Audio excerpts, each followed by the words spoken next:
السلام علیکم دوستو، میرا نام ہے نثار حسن اور آپ دیکھ رہے ہیں میرا یوٹیوب چینل صراط مستقیم۔ آج ہم سمجھیں گے شوہر اور بیوی کی ذمہ داریاں۔ تو آئیے مفتی اکمل صاحب اس میں ہماری کیا رہنمائی فرماتے ہیں سنتے ہیں، مگر اس سے پہلے رکیے، اگر آپ نے میرا چینل سبسکرائب نہیں کیا تو اس کو سبسکرائب کر دیجئے اور بیل آئیکن پریس کر دیجئے۔ تو آئیے شروع کرتے ہیں۔ آپ معلوم کریں۔ پھر اس کے بعد نبی کریم صلی اللہ علیہ وسلم فرماتے ہیں کہ عورت اپنے خاوند کے گھر کی محافظہ ہے اور اس سے اس کے گھر کی چیزوں کے متعلق سوال ہوگا۔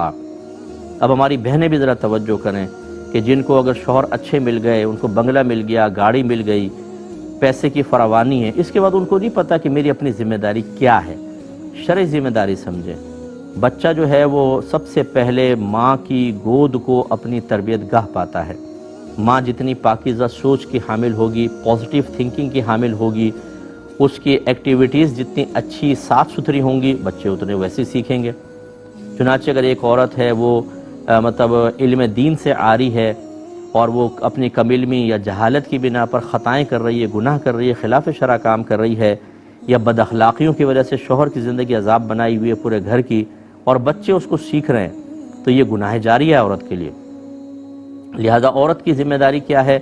پہلے شوہر کے اعتبار سے میں عرض کر دیتا ہوں، اس کے مال کی حفاظت کرنا۔ شوہر کا مال اس کی اجازت کے بغیر عورت کہیں نہیں دے سکتی ہے۔ اپنی پاکٹ منی میں خود مختار ہے، لیکن اگر شوہر کا مال ہے تو اس میں دو چیزیں ہوتی ہیں کہ اگر وہ کہیں دینا چاہتی ہے، اس کو یقین ہے کہ شوہر اس پہ ناراض ہوگا، پھر تو دینا ہی گناہ ہے، چاہے آپ مسجد میں دیں، شوہر سے پوچھ کے دینا ہوگا۔ اور اگر یقین ہے کہ شوہر ناراض نہیں ہوگا، تب بھی پوچھ کر دینا افضل ہوتا ہے، بغیر پوچھے دے گی تو آدھا ثواب ہوگا، یہ حدیث میں ہے۔ لہذا پورا ثواب حاصل کرنے کے لیے اپنے شوہر کو بتانا ہوگا۔ بعض خواتین تھوڑا بہت گھر سے پیسہ بچا کے اپنے میکے میں دیتی رہتی ہیں۔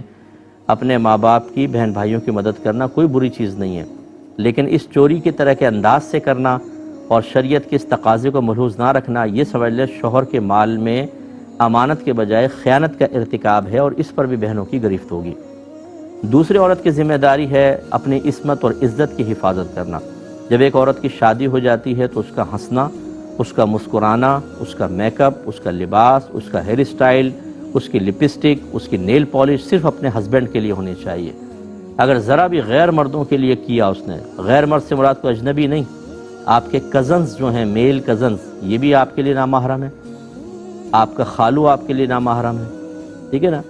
اس طرح آپ کا پھپھا آپ کے لیے نامحرم ہے۔ اگر کوئی اور رشتے سے حرمت کا نہیں ہوتا تو بعض اوقات ایسا ہوتا ہے کہ خواتین میک اپ وغیرہ کر کے شادی بیاہ میں جاتی ہیں، تو جس سے میل کزنز ہو، بھئی آج تو بہت اچھی لگ رہی ہو تم، آج تو بہت خوبصورت لگ رہی ہو، بھئی کیا تم نے ہیئر اسٹائل، خوش ہو جاتی ہیں، وہ بانچیں کھل جاتی ہیں ان کی فوراً، اور نیکسٹ ٹائم جب وہ جاتی ہیں اور بن سنور کے تاکہ دو تعریف جملے ملیں۔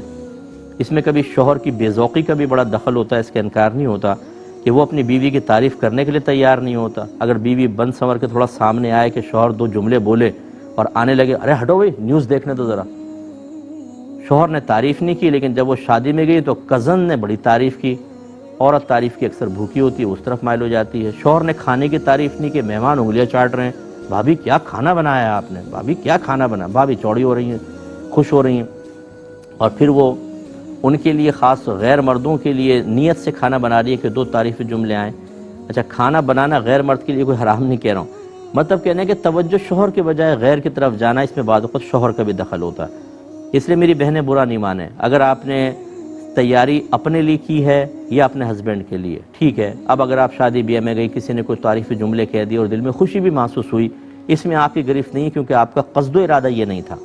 لیکن اگر قصد و ارادہ یہ ہو کہ فلاں مجھے دیکھے اور میری تعریف کرے، سمجھ لیں آپ خیانت کی مرتکبہ ہوئی ہیں۔ اسی طریقے سے اگر کسی غیر مرد کی طرف آپ کا میلان ہو جاتا ہے اور آپ اس کے تصور میں رہتی ہیں، یا اس سے بعض خواتین دوستیاں کر لیتی ہیں فیس بک وغیرہ کے اوپر اور غیر مردوں سے چیٹنگ چل رہی ہوتی ہے، یہ شوہر کی امانت میں خیانت کا تصور ہے۔ اور پھر بعض تو اللہ تعالیٰ ہماری ایسی بہنوں پر کو ہدایت بھی عطا فرمائے، رحم فرمائے، کیونکہ میں ایز اے مفتی ورک کر رہا ہوں، کتنی خواتین ایسی ہیں جو زنا کی مرتکبہ ہو جاتی ہیں کہ وہ کسی سے دوستی کرتی ہیں، پھر وہ آگے معاملہ بڑھتا ہے حتیٰ کہ زنا تک پہنچ جاتی ہیں، اور اس میں تو پھر برود قیامت شوہر کھڑا ہوگا اور خاتون کھڑی ہوں گی، اور جس شخص کے ساتھ یہ معاملہ ہوا اسے بھی کھڑا کیا جائے گا، اور اب احتساب ہوگا۔ نبی کریم صلی اللہ علیہ وسلم جب مجاہدین کو بھیجا کرتے تھے تو بعضوں کے گھر میں پیچھے کوئی نہیں ہوتا تھا، تو وہ جاتے ہوئے اپنے کسی دوست کو کہہ دیتا تھا کہ بھئی میرے گھر والوں کا خیال کرنا۔ ابھی لیڈر کا کام ہوتا ہے کہ وہ نفس و شیطان کے تمام راستوں کو بند کر دے، حالانکہ وہ سب سے پاکیزہ دور تھا۔ تو نبی کریم صلی اللہ علیہ وسلم نے فرمایا کہ جو اپنے کسی دوست کو، بھائی کو اپنے گھر والوں کی حفاظت کے لیے چھوڑ کر جائے اور وہ اس کے اہل خانہ کے ساتھ کوئی خیانت کرے تو بروز قیامت انہیں سامنے کھڑا کیا جائے گا اور اللہ تعالیٰ اس کا بدلہ دلوائے گا۔ اس لیے تھوڑا سا احتساب بہت ضروری ہے، ہماری بہنیں اپنا احتساب کریں۔ اسی طرح سبزی والے سے گفتگو، قصائی سے گفتگو، فلاں سے ہنس کر اور اس کو مطلب یہ کہ اس کے ساتھ نرمی کے ساتھ گفتگو کہ کسی کے دل میں خواہ چور پیدا ہو جائے اور اس کے دل میں شر پیدا ہو جائے، اس میں احتیاط کرنی چاہیے۔ میں یہ نہیں کہہ رہا ہوں کہ ڈنڈا اٹھا کے مارے، میں نہیں کہہ رہا ہوں کہ بہت ہی سخت لہجہ رکھیں، لیکن اتنا بھی نرم نہ ہو اور ایسا بھی رویہ نہ ہو کہ خواہ سامنے والے کا دل جو ہے وہ مائل ہو۔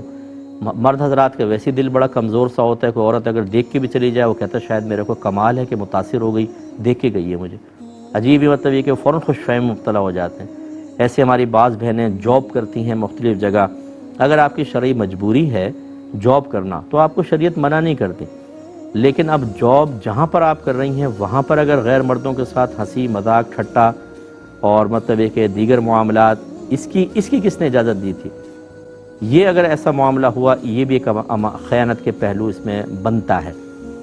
نبی کریم صلی اللہ علیہ وسلم نے فرمایا کہ کوئی عورت اپنے شوہر کی اجازت کے بغیر کسی غیر مرد کو گھر میں داخل نہ ہونے دے۔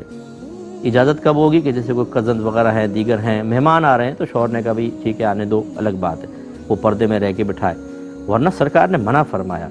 اب ہماری خواتین، ہماری بہنیں بعض اوقات اس پہ توجہ نہیں کرتی ہیں۔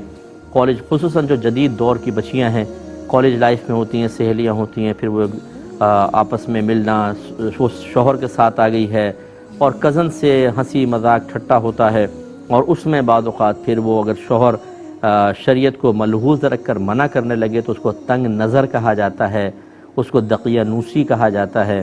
لڑکی کہتی ہے کہ اس گھر کے اندر مجھے سانس گھٹتا ہوا محسوس ہوتا ہے، اس سے نہ ملو، اس سے نہ بولو۔ یہ تو شوہر کی ذمہ داری ہے۔ جیسے ابھی پیچھے یہ بات گزری کہ ہر شوہر سے اس کے گھر والوں کے بارے میں کویسچن ہوگا، تو اس میں ہم نے ایک بتایا کہ اس کو برائی شوہر پہ لازم ہے کہ اپنے گھر والوں کو برائی سے روکے۔ اب اگر وہ دیکھتا ہے کہ میری زوجہ بے پردہ ہے، وہ غیر نامحرم سے اس طرح کی گفتگو کر رہی ہے جو نہیں کرنی چاہیے، لیکن وہ اگنور کرتا ہے تو قابل گرفت ہے، بروز قیامت اس کا حساب ہوگا۔ آپ اس کو تنگ نظر کہیں، چاہے آپ اس کو دقیانوسی کہیں، ایکسٹریمسٹ کہیں، فنڈامنٹل کہیں، لیکن وہ بیچارہ صحیح کر رہا ہے۔ اگر وہ شریعت کے تقاضے کے مطابق کر رہا ہے تو، اور وہی جو دائرہ شریعت اس کے مطابق اگر وہ کر رہا ہے تو ٹھیک ہے۔ شکی مزاج ہونا ٹھیک نہیں ہوتا، لیکن بالکل بے پرواہ ہونا یہ بھی تو ٹھیک نہیں ہوتا۔ اس میں ہماری بعض بہنیں برا مان جاتی ہیں، بعض اوقات تو طلاق کے مطالبے ہو جاتے ہیں کہ بھئی بڑی سی زندگی تنگ کر دی، ہماری بچی کی طلاق دے دو، تم چھوڑ دو۔ کیا چاہتے ہیں آپ کہ اللہ تعالیٰ اس کے رسول صرف آپ کی بچی کی مرضی کے لیے تمام قوانین کو سمیٹ دیں اور اسے ہر طرح کے افعال کی اجازت دے دی جائے؟ مذہب آپ کی زندگی کو تنگ نہیں کرنا چاہتا، مذہب آپ کو خرابی سے بچانا چاہتا ہے، آپ کی زندگی کو ایک نظام، ایک قرینے پہ لے کر آنا چاہتا ہے۔ ایسی خواتین جو یہ کہتی ہیں کہ میری بچی کی زندگی اس نے تنگ کر دی، میں آپ سے کویسچن کرتا ہوں، اگر آپ کی بہو اس طرح کرے کہ میکے جائے اور وہاں اپنے میل کزن سے ہنس ہنس کے باتیں کر رہی ہو اور آپ دیکھ لیں، کیا کریں گی آپ تو فوراً بیٹے کو بلائیں گی، ادھر آؤ، دیکھو تمہاری بیوی کیا کر رہی ہے، تمہیں ذرا کنٹرول نہیں اپنی بیوی کے اوپر، مر جانا چاہیے تمہیں، غیرت سے ڈوب کے مر جانا چاہیے ہیں۔ اس طرف اتنے ماشاءاللہ خوبصورت لیکچر اور وہاں پہ یہ کہنا کہ میری بیٹی کی زندگی تنگ کر دی۔ تھوڑا سا سوچئے، یہ دو نظام، دو اسٹینڈرڈ نہ بنائیں اپنے گھر کے اندر۔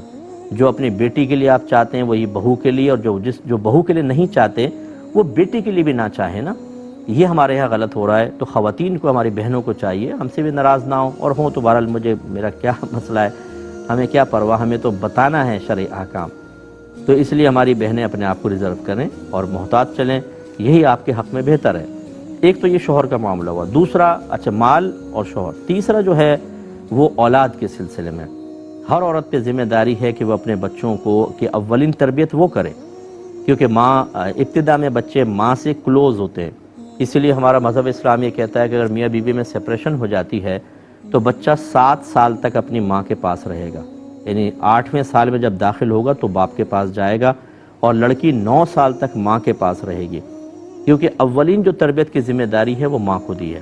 اب آپ خود سوچئے، وہ وقت ہوتا ہے 1 سے لے کر 7 سال، یعنی 8ویں سال میں بچہ داخل ہوا اور بچی کا 9واں سال، کہ جس میں بچوں کی آبزرویشن بہت ٹائٹ ہوتی ہے، وہ ہر چیز کو محسوس کر رہے ہوتے ہیں، دیکھ رہے ہوتے ہیں، یہاں نقش یہاں بیٹھ رہے ہوتے ہیں۔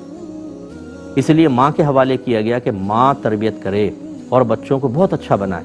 اب اگر ماں ہی 1 سے 7 سال تک بچے کے ذہن کو ڈسٹرائے کر دے، تباہ کر دے، بچی کی غلط تربیت کرے، تو آئندہ زندگی تو گئی اس کی کام سے۔ اس طرح کی مزید معلومات حاصل کرنے کے لیے ہمارا چینل سبسکرائب کریں اور بیل آئیکن کو پریس کریں۔ جزاک اللہ خیر۔